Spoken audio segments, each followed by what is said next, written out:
हमारे यहाँ तो सिर्फ देवी देवता ही आते थे, अब तो स्वयं राजा महाराजा भी अवतार लेने लग गए और बड़ा ही मीडिया ने और ने बड़ा ही चढ़ा रखा है। तो मान सिंह जी कहते हैं कि मैं मान सिंह जी ही हूँ, वापस अवतार लिया है।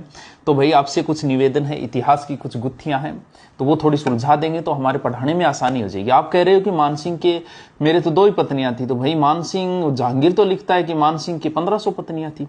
चलो 1500 नहीं रही होगी तो भी मान सिंह जब मृत्यु हुई तो 60 तो सती हुई थी, तो इसका मतलब इतनी तो रही होगी। आप 2 ही बता रहे हो। एक इतिहास की बहुत बड़ी समस्या है, अब आप ही सुलझा सकते हो। कहते हैं कि महाराणा प्रताप और मान सिंह की जो मुलाकात हुई थी, गोपीनाथ शर्मा बताते हैं गोगुंदा में हुई, बाकी इतिहासकार कहते हैं उदय सागर। तो अब आप ही बताइए, गोगुंदा में हुई थी या फिर उदय सागर झील पे हुई थी? ये प्रश्न मैं उनसे पूछना चाह रहा हूं जो जा रहे हैं माइक ले लेके, तो उनसे मेरा निवेदन है, कृपया ये प्रश्न पूछिए ताकि हमारी समस्या खत्म हो जाए।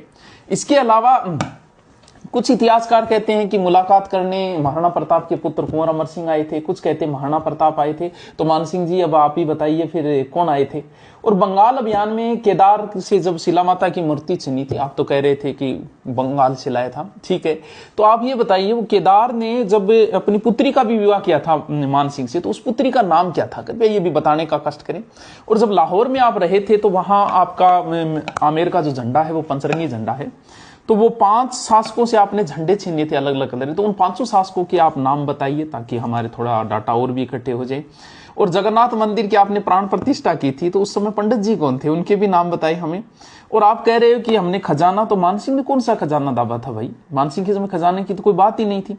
आप जब लाहौर में रहे थे तो तोप डालने के बारे में आपको नॉलेज हो गया, तो आप हमें बताइए कि उस समय तोप डालने संयंत्र कैसे बनते थे और बारूद की व्यवस्था कहां से कैसे होती थी।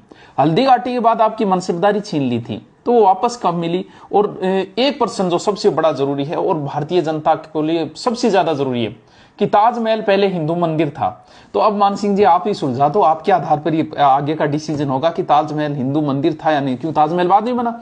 तो आप बताइए कि उस समय वहां पर क्या था।